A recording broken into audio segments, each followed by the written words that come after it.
The morning of February 28, 2026 began in Dubai with the familiar hum of ambition. The city, always reaching higher, seemed to stretch itself awake beneath the golden haze of dawn, as if eager to embrace another day of possibility. Sunlight glinted off the Burj Khalifa, casting long shadows across the boulevards. The world's tallest tower stood as a beacon of progress, its glass and steel reflecting the hopes of millions who called this city home.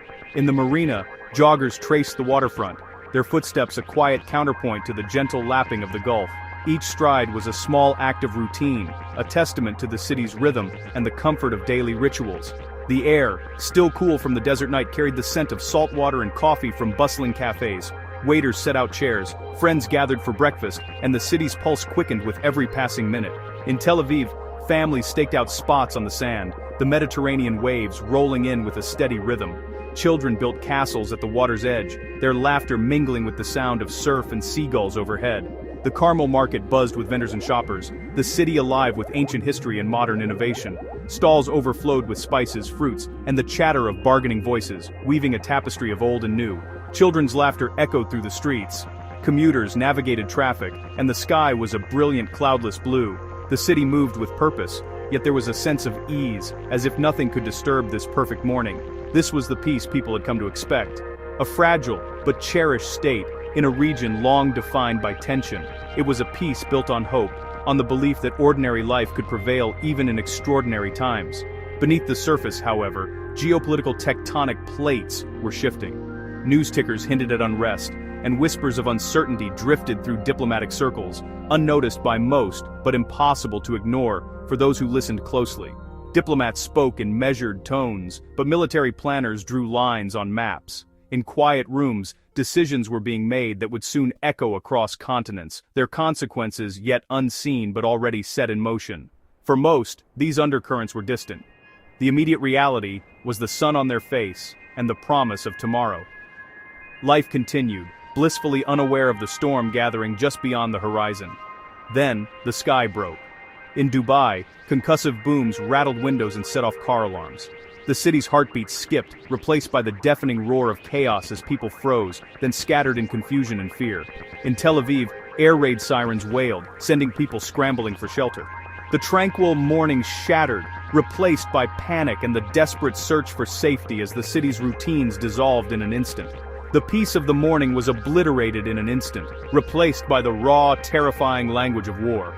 In a heartbeat, the ordinary became unimaginable, and the world was forever changed. The morning calm was shattered by Operation Epic Fury, a massive, meticulously coordinated assault launched by the United States and Israel. This was not just another military maneuver, it was a bold, unprecedented strike that would send shockwaves across the globe, forever altering the balance of power in the Middle East. The objective was clear and uncompromising: dismantle Iran's military and nuclear infrastructure in a single, overwhelming blow. Every detail had been planned for months, with intelligence agencies and military strategists working around the clock to ensure maximum impact and minimal warning. On February 28, the world awoke to the roar of advanced fighter jets and the thunder of long-range missiles. Strikes penetrated deep into Iranian territory: Tehran, Isfahan, Shiraz, each city rocked by a series of devastating explosions that lit up the night sky and sent civilians scrambling for shelter. From Mar-a-Lago, President Trump and Secretary of State Rubio personally oversaw the American component of the operation, monitoring live feeds and receiving real-time updates from military commanders on the ground. The operation was quickly framed for the world as an act of self-defense, a preemptive move, officials claimed, to neutralize an imminent threat before it could materialize. The message was clear: the United States would not wait for danger to reach its doorstep. Israel's leaders echoed this sentiment, calling the strike a last resort to prevent a nuclear-armed Iran. For them, the stakes could not have been higher. The very survival of their nation, they argued, was on the line.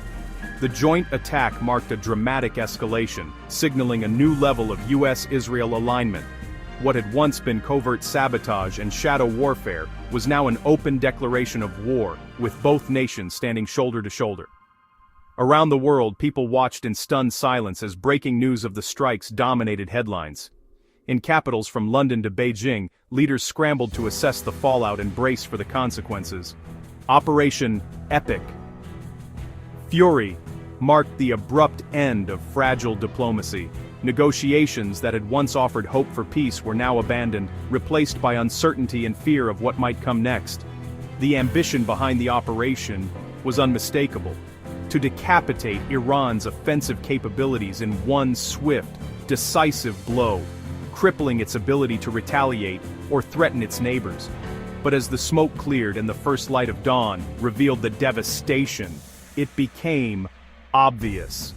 This was only the beginning of a much larger conflict, one whose consequences would ripple far beyond Iran's borders.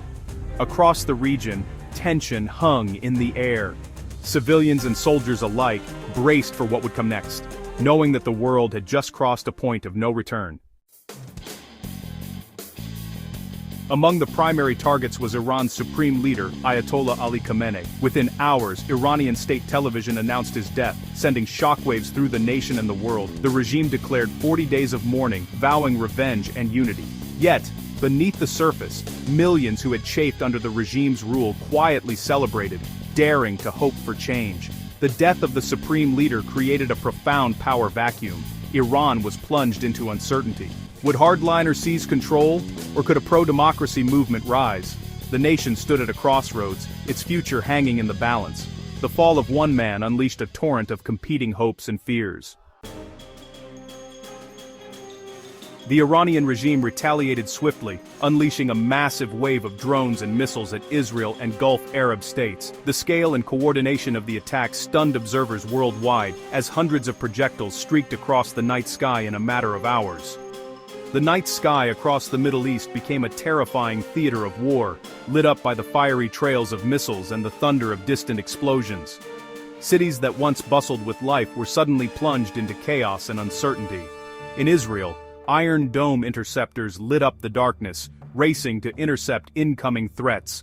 While many missiles were destroyed mid-air, some managed to slip through, causing destruction and panic on the ground. Millions of people scrambled for shelter as explosions shattered any sense of security. Families huddled in basements, listening to the distant rumble of impacts and the wail of sirens echoing through the night. In Dubai, the unthinkable happened as missiles struck the glittering cityscape, including the iconic Fairmont The Palm Hotel.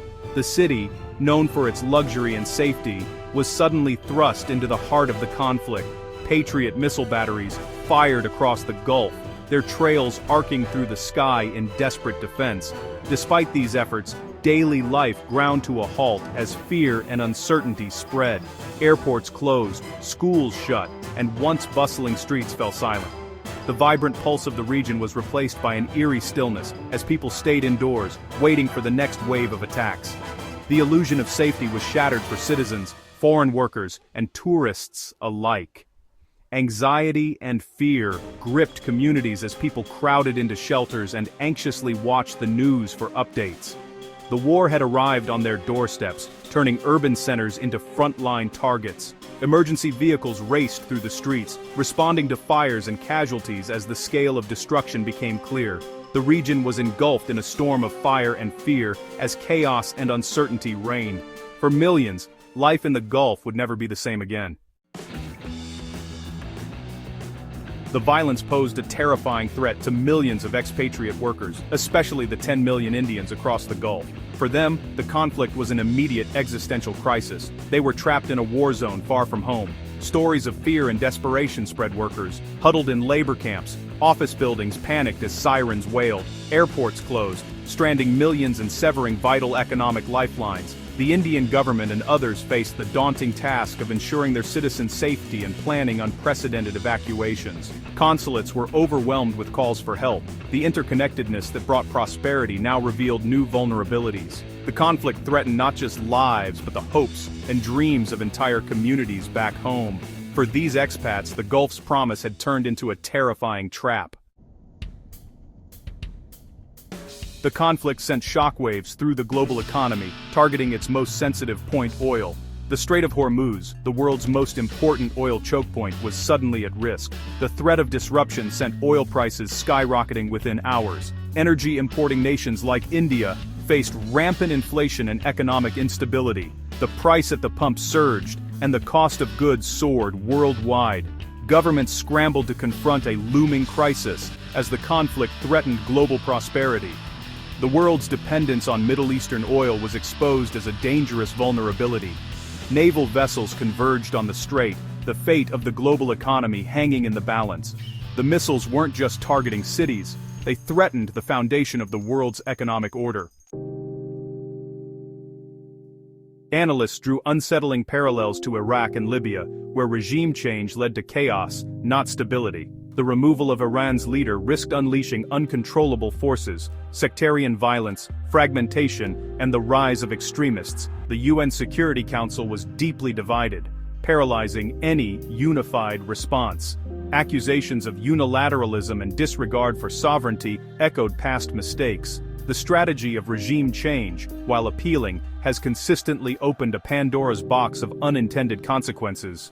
The specter of a decade-long insurgency and a massive refugee crisis now loomed over the region. The lessons of history cast a long, ominous shadow over Operation Epic Fury. Beyond strategy and economics, the true cost of Operation Epic Fury is measured in human lives. In Manab, a missile struck a girls' school, turning a place of learning into a tomb. Families in Tel Aviv, Dubai, and Tehran were shattered by explosions and loss. Children became the most vulnerable victims. Schools closed, playgrounds fell silent, and fear replaced laughter. The International Red Cross pleaded for civilian protection, but their calls often went unheard. Aid workers did what they could, but the suffering outpaced relief. The war's tragedy is not a statistic, it's broken lives and stolen futures. A generation of children will grow up knowing only fear. The human cost is profound, irreversible, and heartbreakingly real. As the dust settles, the world stands at a crossroads.